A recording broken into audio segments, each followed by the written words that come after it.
Good morning class. आज हम जयशंकर प्रसाद जी के द्वारा लिखी हुई कविता श्रद्धा मनु को पढ़ने वाले हैं और आज हम इसका तीसरा भाग पढ़ेंगे। अभी तक इस कविता में हमने पढ़ा है कि जो मनु है वो हताश और निराश हो जाता है और श्रद्धा उसे समझाती हुई कहती है कि हे तपस्वी, जिस प्रलय को तुम संसार के दुखों का कारण समझते हो, उसे एक अभिशाप मानते हो, वो परमेश्वर के रहस्यों से भरा हुआ एक वरदान है। इस बात को तुम कभी भी मत भूलो कि प्रलय, जिसको तुम अभिशाप समझते हो, ये अभिशाप नहीं है, बल्कि प्रलय के बाद ही नवीन सृष्टि का उदय होता है, इसलिए वो एक वरदान है। इसके बाद में जयशंकर प्रसाद जी कहते हैं, लगे कहने मनु सहित विषाद, मधुर मारुत से ये उच्छ्वास, अधिक उत्साह तरंग आबाद, उठाते मानस में सविलास। लगे कहने मनु सहित विषाद, विषाद यानी दुख और क्षोभ के साथ में। इसके बाद में श्रद्धा की बात सुन करके श्रद्धा कहती है कि जो प्रलय है वो सृष्टि का अंत करने वाला एक वरदान है, ना कि अभिशाप।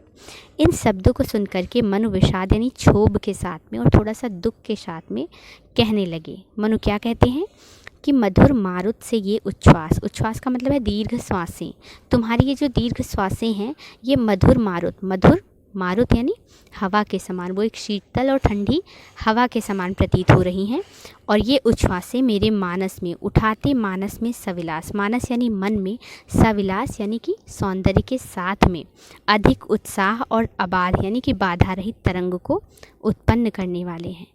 इसके बाद में श्रद्धा की बात को सुनकर मनु क्षोभ के साथ में कहने लगे कि ये जो तुम्हारी उच्छ्वास यानी दीर्घ सांसें हैं, ये मधुर हवा के समान, एक शीतल और ठंडी हवा के समान प्रतीत हो रहे हैं।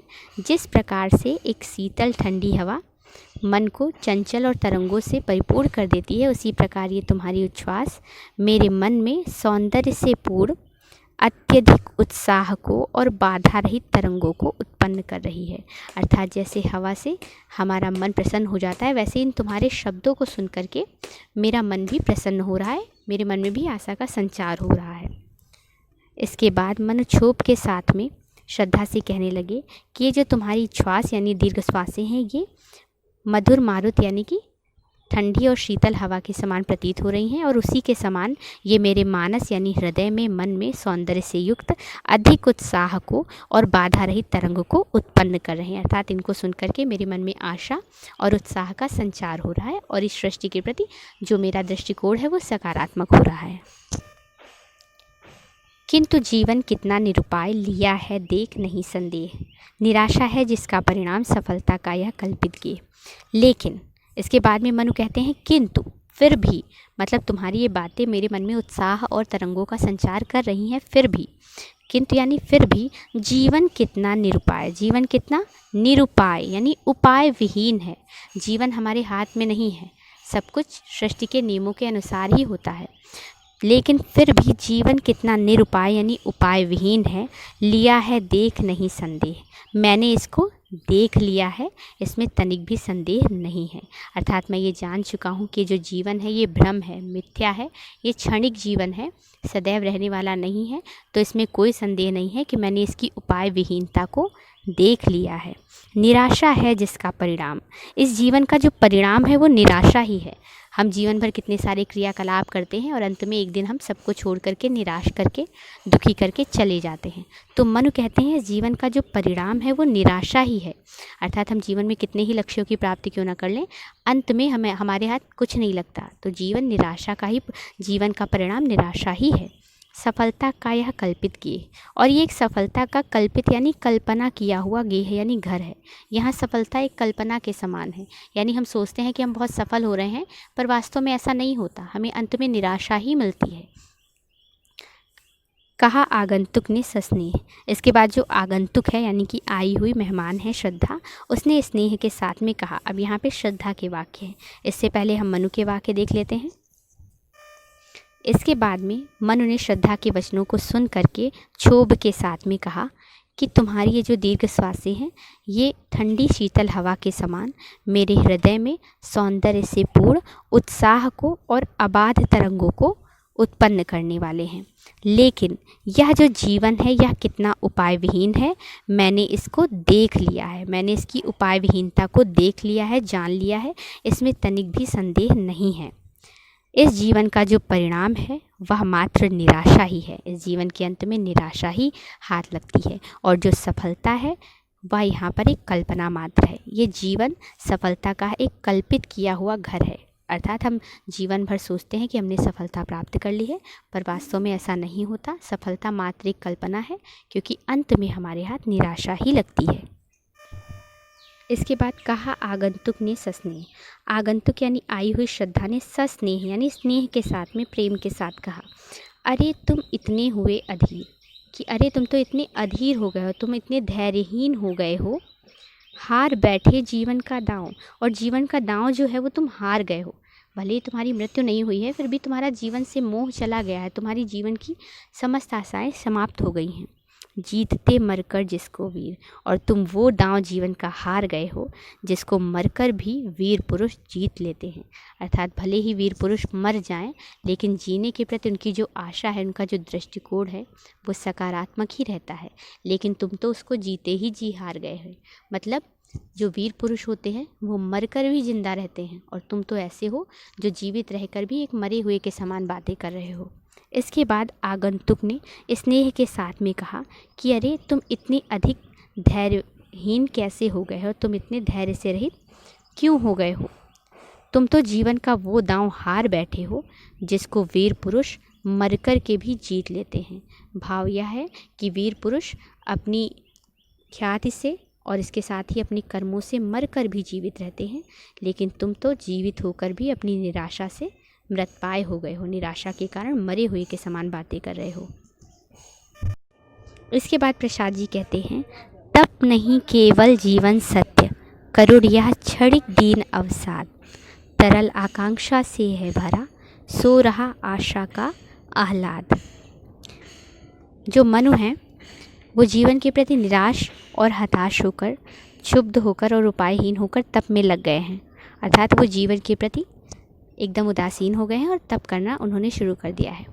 तो जो श्रद्धा है वो उनके पास आकर उनमें आशा का संचार करती है और उन्हें जीवन की जो उपयोगिता है वो समझाती है, जीवन का महत्व बतलाती है। श्रद्धा कहती है, तप नहीं केवल जीवन सत्य। जो तप है यानी तपस्या है, ये जीवन का सत्य नहीं है, क्योंकि ईश्वर ने हमें यहाँ कर्म करने के लिए भेजा है। तो तप जो है वो जीवन का सत्य नहीं है। करुण यह क्षणिक दीन अवसाद, करुणा के कारण, अर्थात जब हमारे अंदर बहुत करुणा होती है, दुख होता है, शोक होता है, उसी का यह क्षणिक यानी क्षण भर का दीन अवसाद है यानी दुख है। अर्थात जब हम किसी बात से बहुत अधिक दुखी होते हैं तो उस दुख का ही ये परिणाम है कि हम तप की ओर उन्मुख हो जाते हैं। लेकिन ये इसका मतलब ये नहीं है कि तप ही हमारा जीवन बन जाए। प्रलय को देख करके उदासीन होना स्वाभाविक है और जीवन के प्रति मोह का हट जाना भी स्वाभाविक है, लेकिन तप को जीवन का सत्य मान लेना, अंतिम लक्ष्य मान लेना, ये उचित नहीं है। तप केवल जीवन का सत्य नहीं है, ये तो करुणा से उत्पन्न हुआ एक क्षणिक दीन अवसाद है, यानी क्षण भर का दुख है या फिर दुखों का परिणाम है।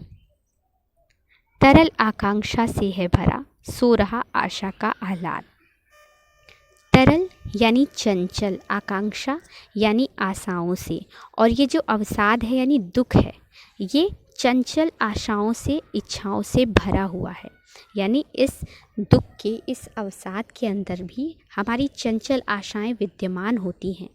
सो रहा आशा का आह्लाद, और इसी के अंदर हमारी आशाओं का आह्लाद यानी आशाओं की प्रसन्नता और आशाओं की जो किरण है, आशाओं का जो आनंद है वो सो रहा होता है। अर्थात इस करुणा के अंदर ही हमारी आशाएं, हमारा आनंद व्याप्त होता है। अगर हम इस करुणा पे विजय प्राप्त कर लें तो हमारे जीवन में फिर से आशाओं का उदय हो जाएगा। श्रद्धा मनु से कहती है, हे तपस्वी, केवल तप ही जीवन का सत्य नहीं है, ये तो क्षण भर में उत्पन्न होने वाला करुणा से उत्पन्न एक दीन अवसाद है। वास्तव में इसी खेद के, इसी दुख के अंदर चंचल आशाएं विद्यमान हैं और इसी के अंदर उन आशाओं का आनंद भी विद्यमान है, अर्थात इस दुख से तब की ओर प्रवृत्त नहीं होना चाहिए, क्योंकि इस दुख में ही हमारी आशाएं और आनंद विद्यमान है। भाव ये है कि दुखों में संघर्ष करने के बाद ही हमें आनंद की, आशाओं की प्राप्ति हो सकती है, तब से नहीं। आगे श्रद्धा कहती है, प्रकृति के यौवन का श्रृंगार करेंगे कभी न बासी फूल, मिलेंगे वे जाकर अतिशीघ्र, आह उत्सुक है उनकी धूल। श्रद्धा कहती है कि इस प्रकृति में, इस सृष्टि में नवीनता बहुत आवश्यक होती है, और ये जो प्रकृति है इसके यौवन का श्रृंगार यानी इस प्रकृति को सजाने का कार्य करेंगे कभी ना बासी फूल। कभी बासी और मुरझाए हुए फूल नहीं कर सकते, अर्थात अगर इस प्रकृति में सब कुछ वैसा ही चलता रहे जैसा युगों पहले था, तो ये प्रकृति कितनी उदासीन और पुरानी जैसी लगेगी। तो इस प्रकृति के यौवन का श्रृंगार कभी बासी फूलों से नहीं किया जा सकता। मिलेंगे वे जाकर अतिशीघ्र, आह उत्सुक है उनकी धूल। वे जो बासी फूल हैं वो तो शीघ्र ही जा कर के मिल जाएंगे, कहाँ? धूल में। आह उत्सुक है उनकी धूल, और धूल भी उनको अपने में समाहित करने के लिए और मिलाने के लिए उत्सुक रहती है। श्रद्धा कहती है कि प्रकृति के यौवन का श्रृंगार कभी भी बासी फूलों से नहीं किया जा सकता, अर्थात प्रकृति में नवीनता अत्यंत आवश्यक होती है। और जो बासी फूल होते हैं, मिलेंगे वे जाकर अतिशीघ्र, वे अतिशीघ्र जाकर के मिल जाएंगे धूल में। वो धूल में मिलने के लिए तैयार हैं और अतिशीघ्र धूल में जाकर के मिल जाएंगे।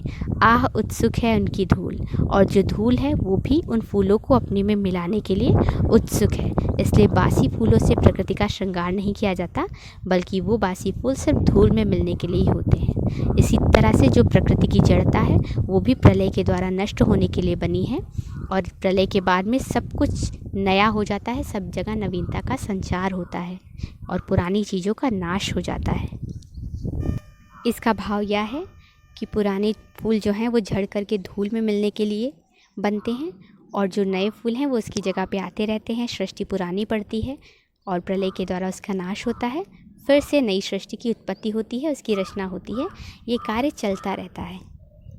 आगे प्रसाद जी कहते हैं, एक तुम यह विस्तृत भूखंड, प्रकृति वैभव से भरा अमंत, कर्म का भोग, भोग का कर्म, यही जड़ चेतन का आनंद। श्रद्धा मनु को समझाती हुई कहती है कि एक तुम, यहाँ पर सिर्फ तुम ही एक शेष हो, और यह विस्तृत भूखंड मानव से और सभी प्राणियों से विहीन पड़ा हुआ है, यानी सिर्फ तुम ही शेष बचे हो, और ये जो विस्तृत भूखंड है ये सभी प्रकार के प्राणियों से रहित होकर के ऐसे ही पड़ा हुआ है। प्रकृति वैभव से भरा अमंत, और यहाँ पे प्रकृति वैभव यानी प्रकृति की सुंदरता से ये भरा हुआ है। अमंत यानी बहुत सारी, अनेक प्रकार की प्रकृति की सौंदर्य से और अनेक प्रकार की सुंदरताओं से ये भरा हुआ है। इसलिए कर्म का भोग, तुम कर्म का भोग करो, यानी कर्म करके उसका उपभोग करो, और भोग का कर्म, और भोग करने के लिए तुम कर्म करो, अर्थात कर्म का तुम अपने उपभोग करो।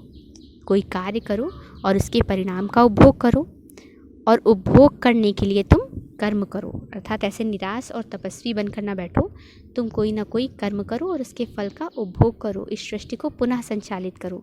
यही जड़ चेतन का आनंद, यही जड़ और जड़ का चेतन आनंद, और यही इस जड़ प्रकृति का चैतन्य आनंद है, अर्थात इस जड़ प्रकृति में जो चेतना है ये उसी का आनंद है कि सब कुछ जड़ है लेकिन फिर भी जीवन चल रहा है। श्रद्धा कहती है, हे तपस्वी, एक तुम शेष हो, और तुम्हारे सामने ये विस्तृत भूखंड पड़ा हुआ है, जिसमें अनेक प्रकार की प्राकृतिक संपदाएं व्याप्त हैं। इन संपदाओं के उपभोग के लिए तुम कर्म करो और उस कर्म का उपभोग करो, और इसके साथ ही इन संपदाओं को उपभोग करने के लिए तुम नित्य नए कर्म करते रहो। यही इस जड़ प्रकृति का चैतन आनंद है, यही इस जड़ प्रकृति की चेतनता है।